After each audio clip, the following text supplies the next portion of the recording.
La légende veut que Nikola Tesla soit né sur le coup de minuit en 1856, durant un orage particulièrement violent. Sa plus grande aspiration, alors qu'il est un jeune homme, est de harnacher l'énergie des chutes Niagara. Il réalise son rêve et impose le courant alternatif. Aujourd'hui, près d'un demi-siècle après sa mort, le mystère entourant Tesla demeure entier. Pourquoi ses contributions à la science, nombreuses et éblouissantes, ont-elles sombré dans l'oubli?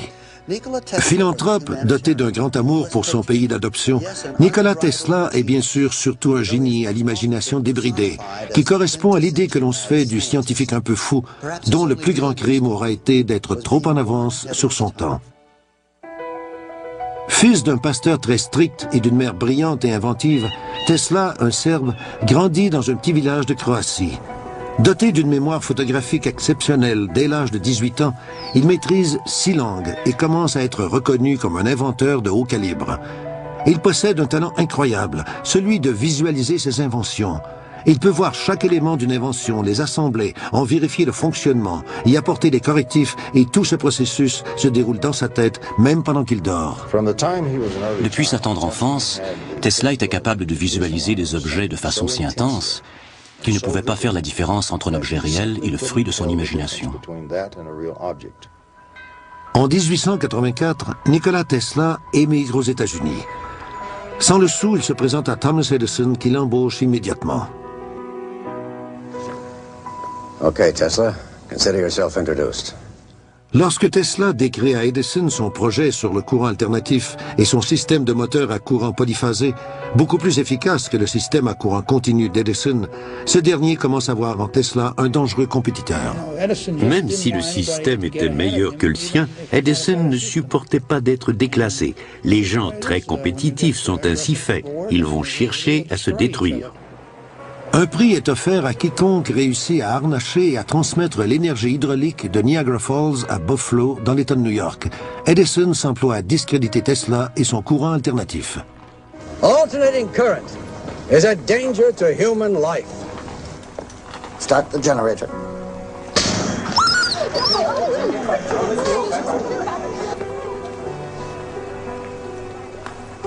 You have just seen alternating current in action. Malgré l'opposition d'Edison, le système de courant alternatif proposé par Tesla est adopté. En mai 1888, George Westinghouse entend parler de ce remarquable inventeur et achète les brevets du courant alternatif. Dès 1897, le nom de Tesla et celui du courant alternatif deviennent connus dans les foyers du monde entier. Il savait ce que l'implantation du courant alternatif et l'électrification signifiaient pour le monde entier, les changements draconiens que ces inventions apporteraient à la vie quotidienne, à l'information en général et même à l'état mental des êtres humains.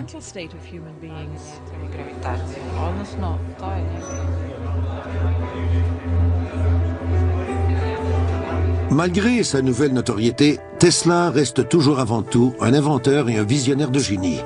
Il ne cherche pas à tirer profit de ses inventions. Ses percées remarquables dans le domaine de l'électricité à haute fréquence, incluant le radar, la radio, le néon et les tubes fluorescents, seront souvent attribuées à d'autres. Par exemple, le système pour prendre des clichés photographiques au moyen du rayon X inventé par Tesla précède les travaux de Wilhelm Röntgen. L'imagination fertile de Tesla lui fait entrevoir la possibilité d'Internet et de la télévision des décennies avant tout le monde.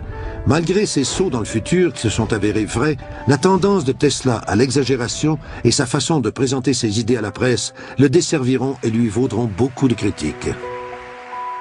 We must be able to transmit scenes from other places over long distances. Pictures, the news, energy, and why not matter too? Now we must liberate thought. We must set it free of limitations that space and time impose on it, and yet keep its principal characteristics. Now and in future centuries. Mystérieux et flamboyant, Tesla est toujours ravi de partager ses idées avec le monde entier. Il exécute ses expériences de laboratoire devant des sommités et amis comme Mark Twain.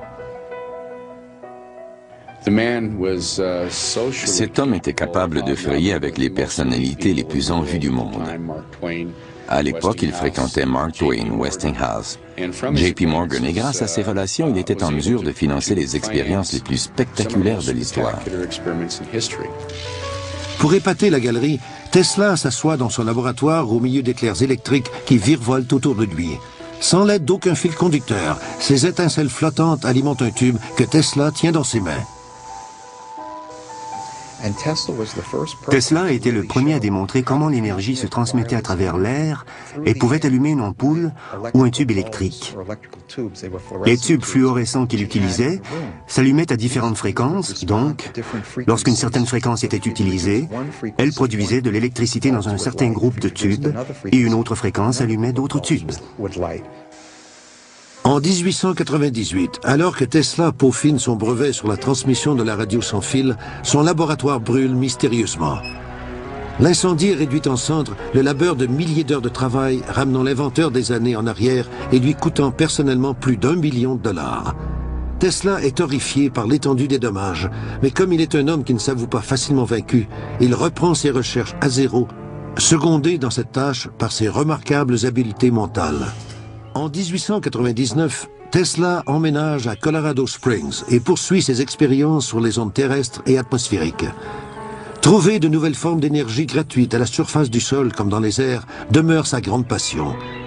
Alors qu'il étudie un phénomène connu sous le nom de la résonance Schumann, il élabore une théorie pour utiliser des nouvelles sources d'énergie illimitées qui profiteraient à tous les humains de la Terre. Il existe autour de la Terre une cavité qui résonne à environ 8 cycles par seconde. Cette cavité est comprise dans l'espace entre le sol que nous foulons et l'ionosphère.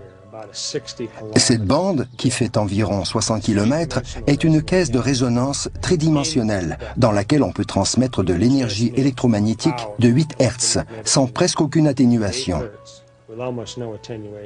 La résonance Schumann tire ses mégawatts d'énergie des éclairs qui se produisent plusieurs fois par seconde partout dans le monde.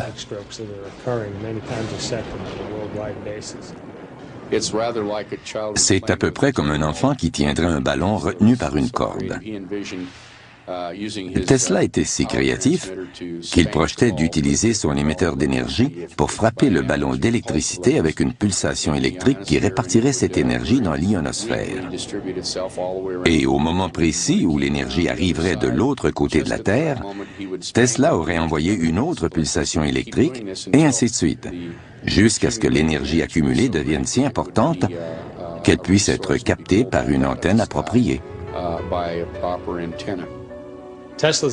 Tesla avait le projet de distribuer l'électricité à tous les humains de la Terre. À l'époque, il y avait 2 ou 3 milliards d'humains sur la Terre qui, le soir venu, vivaient dans le noir. Nous avions l'électricité, mais les gens pauvres n'en disposaient pas. Tesla avait constaté que le monde était divisé en deux, ceux qui avaient accès à l'électricité et ceux qui n'y avaient pas accès, et il voulait que tous, sans exception, reçoivent l'électricité en cadeau. C'est à Colorado Springs que Tesla met au point la technologie qui lui permet de produire des courants à très haute tension. Lorsqu'il met l'interrupteur en marche, les éclairs qui apparaissent dans son laboratoire sont retransmis à l'antenne et à la boule de cuivre qui la surmonte. D'immenses éclairs bleus s'échappent alors vers le ciel et atteignent plus de 30 mètres. Le tonnerre provoqué par ces éclairs s'entend à 25 km à la ronde. Pour Tesla, c'est un couronnement, de la foudre fabriquée par l'homme. Tesla conclut que les courants d'énergie de la Terre peuvent être utilisés pour transmettre de l'électricité n'importe où sur la planète. Dans des expériences de laboratoire, il démontre que des ampoules électriques sans fil peuvent être alimentées par une source d'énergie située à plusieurs kilomètres du laboratoire. Ces expériences ouvrent la porte à une multitude de possibilités beaucoup plus sinistres. La fréquence des ondes alpha du cerveau humain se situe entre 6 et 8 Hz. La résonance de Schumann vibre à une fréquence entre 6 et 8 Hz. Tous les organismes se situent à l'intérieur de cette même fréquence. Donc, le cerveau, la Terre et tous les organismes vivants ont la même résonance électrique, entre 6 et 8 Hz. En contrôlant cette fameuse fréquence de façon électronique, on peut influencer les ondes cérébrales de l'humanité entière.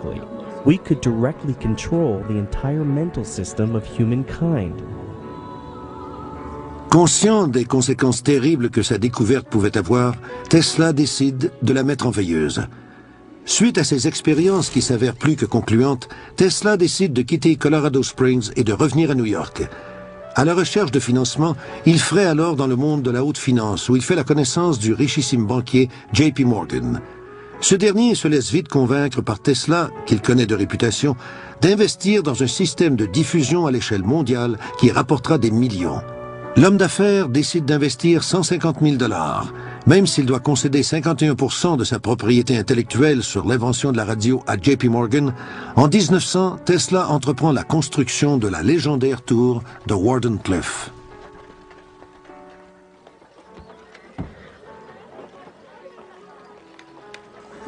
Tesla voulait prouver que l'énergie se retransmettait par ondes radio. Tesla avait convaincu ses investisseurs, mais c'était l'électricité qui l'intéressait avant tout. Alors que la tour est en construction, Tesla apprend que Guglielmo Marconi vient de retransmettre des ondes radio à travers l'Atlantique. Morgan menace de se retirer du projet. Loin de s'avouer vaincu, Tesla transforme le projet de la tour Wardenclyffe en un projet encore plus ambitieux.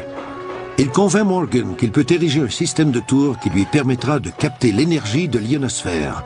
Ces antennes géantes rendront possible la réalisation de son vieux rêve, celui de pouvoir transmettre l'électricité sans fil partout dans le monde, en d'autres mots, de l'énergie gratuite pour tous.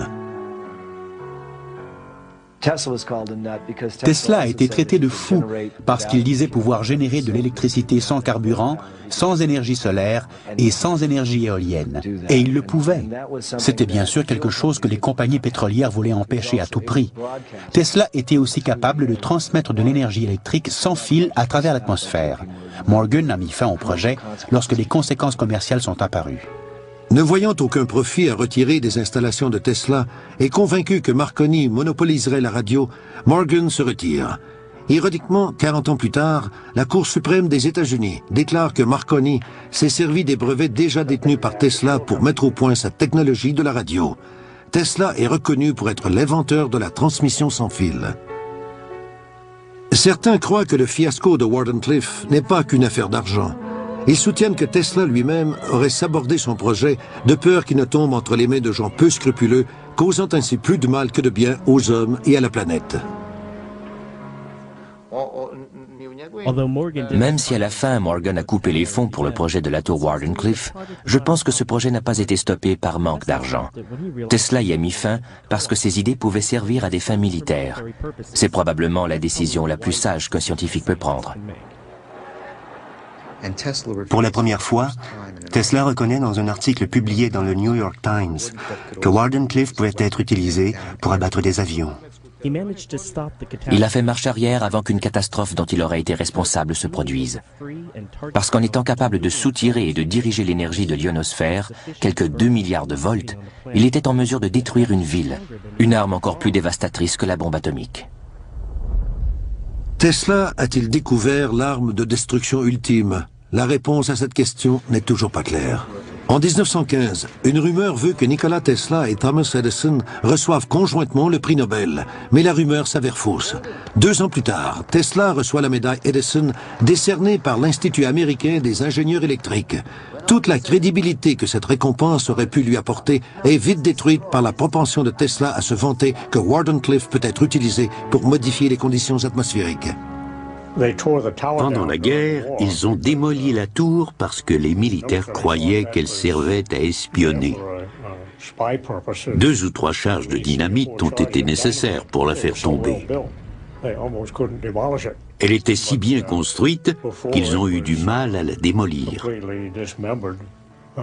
Mais avant que la tour ne soit détruite, on a fait des expériences sur les ondes scalaires. Tous les oiseaux, les mouettes, avaient déserté la région dans un périmètre de 30 km. Les pêcheurs se sont plaints qu'il n'y avait plus de poissons dans une zone de 15 à 25 km pendant que la station opérait. Les animaux avaient le même comportement étrange que l'on peut observer durant le jour ou les heures qui précèdent un tremblement de terre.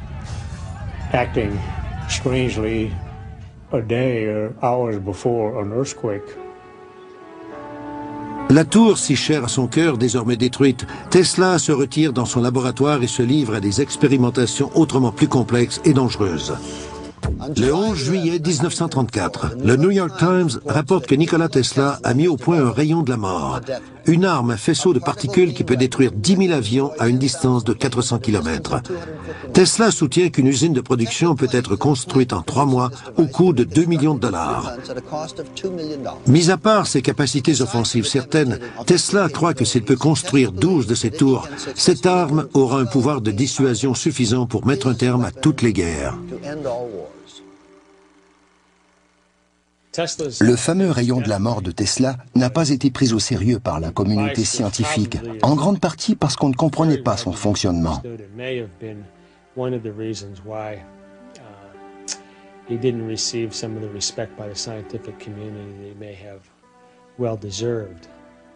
Je pense qu'aujourd'hui encore, beaucoup de gens croient que le rayon de la mort est un truc un peu ésotérique que l'on voit dans les films de science-fiction.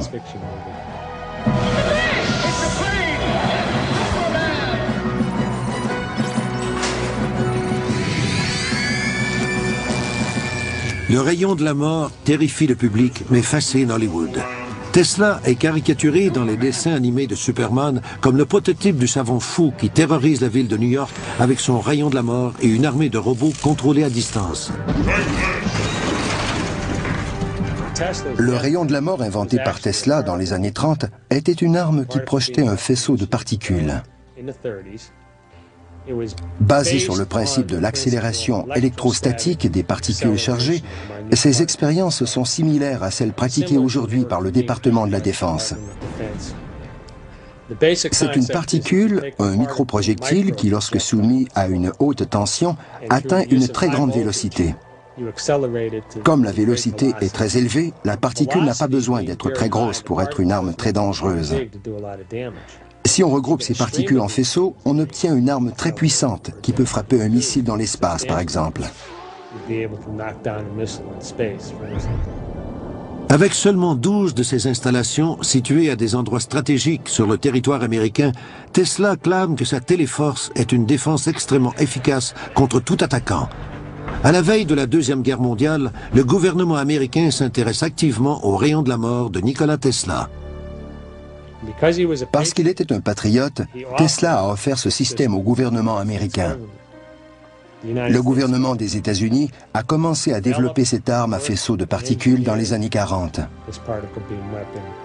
Nous ne connaissons ni l'ampleur ni les résultats de ces recherches, mais nous avons maintenant accès à des documents qui ont été rendus publics sous le Freedom Information Act. Et l'on constate le vif intérêt du gouvernement américain pour l'arme inventée par Tesla.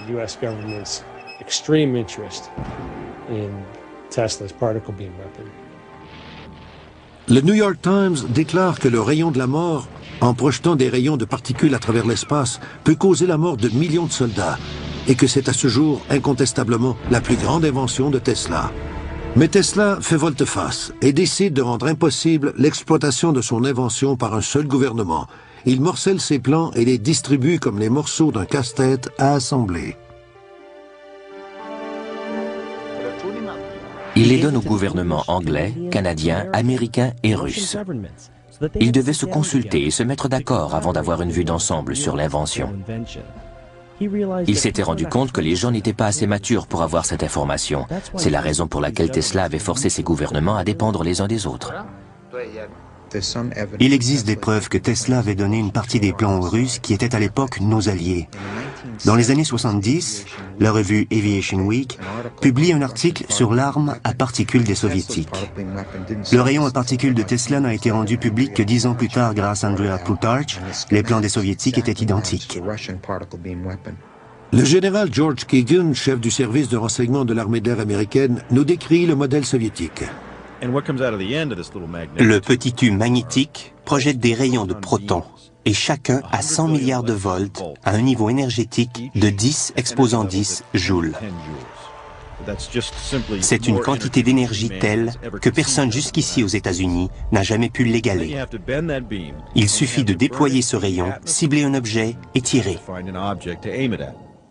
Dans cette course aux innovations technologiques, il semble que le rayon de la mort n'est pas la seule invention secrète de Tesla qui soit disparue avec lui.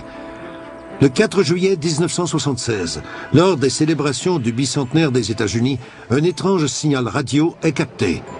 L'onde radio de haute fréquence sera baptisée le signal Piver par les services de renseignement américains. Tout ce que l'on sait sur ce signal, c'est qu'il provient d'un émetteur situé en Lettonie.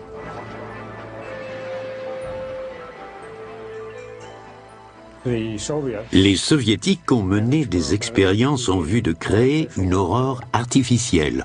Je ne sais trop pourquoi, mais je pense que c'était pour prouver qu'il était possible de projeter de l'énergie à très basse fréquence au loin, à l'horizon, et provoquer certains phénomènes.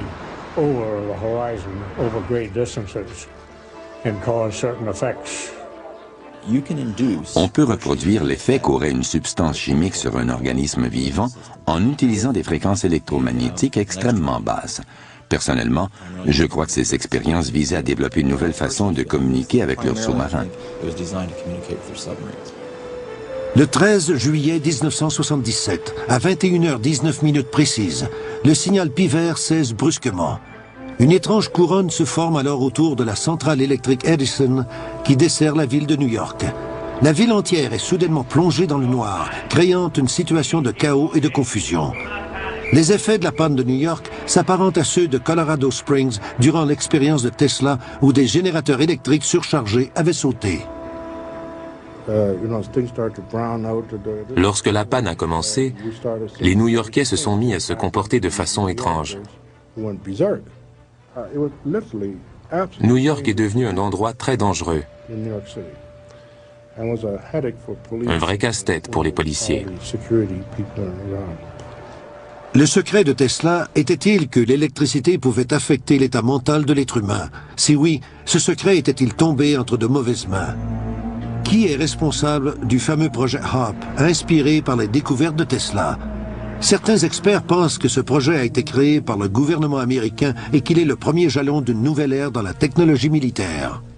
Tesla se décrit comme un découvreur bien plus qu'un inventeur. Mais découvrir des choses implique une certaine responsabilité, et Tesla n'était pas sans l'ignorer lorsqu'il a développé cette nouvelle technologie militaire. Plusieurs pensent que Tesla a préféré garder cette nouvelle technologie secrète afin qu'elle ne tombe pas entre de mauvaises mains. Le projet HARP existe à cause des théories qu'a élaborées Tesla au cours des années 30. Il savait qu'il était possible de stimuler le champ magnétique de la Terre pour créer un bouclier capable de protéger une ville. Le projet HARP est au départ une expérience en physique atmosphérique, où un immense réseau d'antennes émet dans l'ionosphère de la planète une série très complexe d'ondes.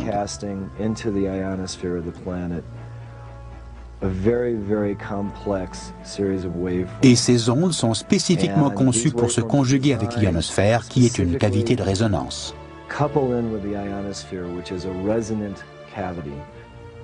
Le concepteur du projet HARP a d'abord conçu un bouclier défensif qui agit en grillant les systèmes de guidage électronique des bombes ennemies.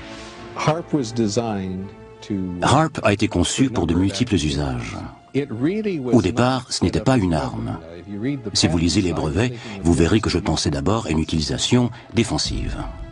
Eastland soutient qu'en chauffant des portions de la haute atmosphère, HARP peut affecter la température globale de la Terre, une idée pour laquelle Tesla a été ridiculisée voilà presque 100 ans. Un des grands dangers du projet HARP est qu'en se concentrant sur une petite portion de l'ionosphère, on risque de créer une distorsion dans la magnétosphère de la planète, la magnétosphère étant le bouclier naturel de la Terre.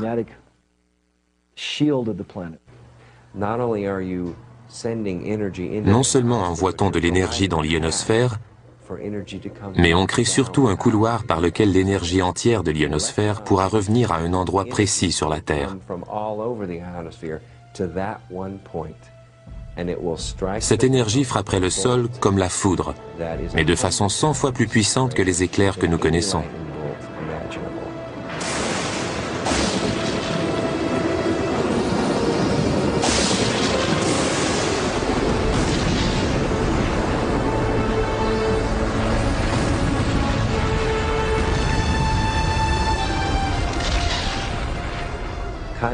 La force de cette foudre serait équivalente à l'éruption de 3 ou 4 monts St. Helens par seconde.